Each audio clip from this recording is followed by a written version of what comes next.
দিওগে ৰাতি অন্তৰ্গতে হৃদয় দগধ কৰে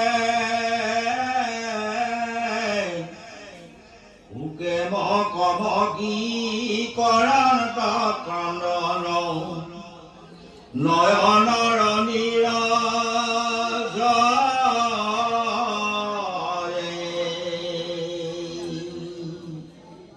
কৃষ্ণ শব্দ এইটো পৃথিৱীবাচক হল ন আনন্দৰ প্ৰৱৰ্তক কৃষ্ণ। কৃষ্ণ মানে কি আনন্দ মুচি পাছে উঠিলা নমায়া মাখ হৰিকৃতাঞ্জলি বুলিবে লাগিল অসুখে গদ গদ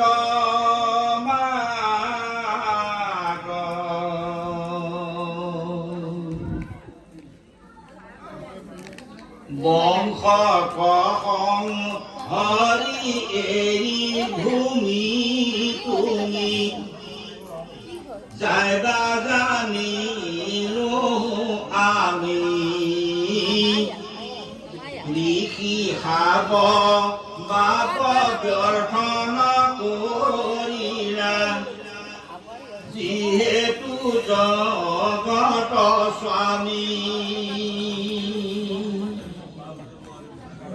লিখিয়ে দিয়া সাপটো ভগৱন্তই নাশ কৰিব পাৰে, এতিয়া নকৰিলে, কাৰণ লিখি সাপটোতো ভগৱন্তই দিওৱা নাই। তেওঁলোকে নিজে পুৰুষক গৰ্ভাৱতী কৰি পেলাই উপালম্ব কৰিছে ঋষি সমস্ত সাপ দিছে। তাতনো আকৌ কি কাম আছে? ভগৱন্তই চিন্তা কৰিলে ঋষি সাপটো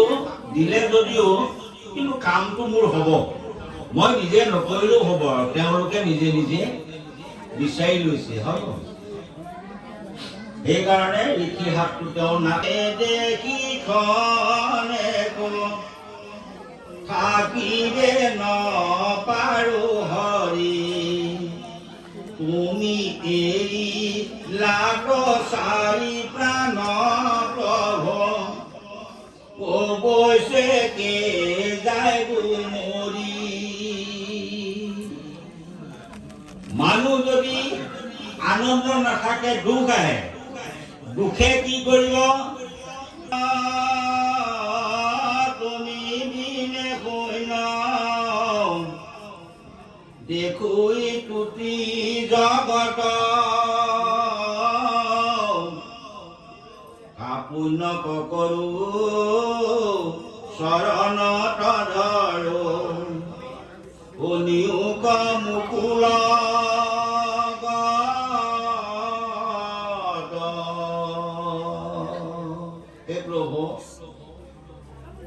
তুমি যাবাগৈ তোমাৰ লগত তুমি নাকান দিবা উদৰি গায়া সখনিও যতনে ৰাখিবা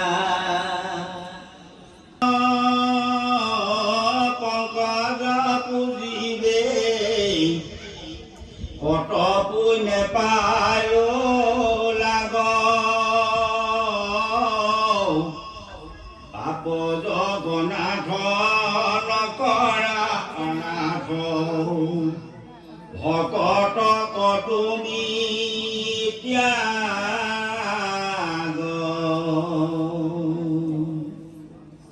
অসমকে অমৃত তোমাৰ চৰিত্ৰ কোনে মাত্ৰ যিটো নৰে আয়া প্ৰেম ভাৱনেৰৈতো জোপাও বিষয় কুকুৰী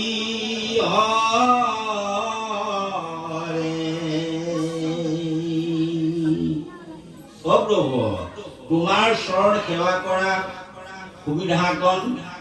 সকলোৱে নাপায়। অসংখ্যাত জীৱ আছে পৃথিৱীৰ ভিতৰে,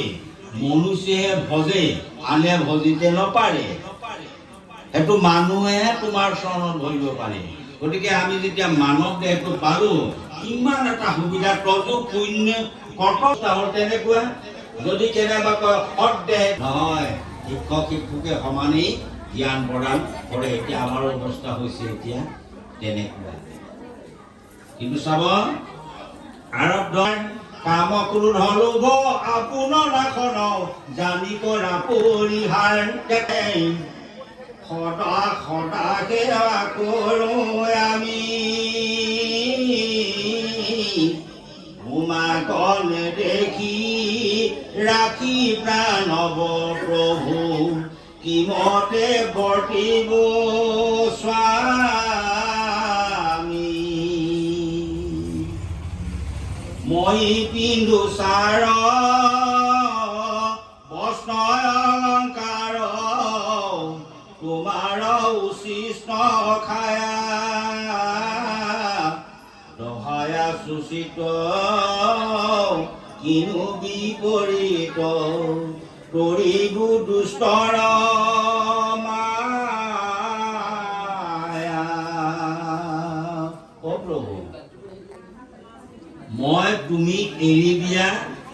বস্ত্ৰ পিন্ধো ভগৱন্তই কি খায় বোলে ভকতি খায় কিহেৰে পুজিম প্ৰভু গধূলি পুৱা বোলে নামেৰে পুজিম প্ৰভু গধূলি পুৱা ভগৱন্তই নাম খায় এৰে কি ক্ষমা ভকতৰ ক্ষমাহে ভূষণ সেইটো কৈ যায় মানে যে আমি ভকত আমি ক্ষমা কৰিব লাগে সেইটো হ'ল আমাৰ ভূষণ আৰু তুমি কি খোৱা তুমি অহংকাৰ খোৱা অহংকাৰ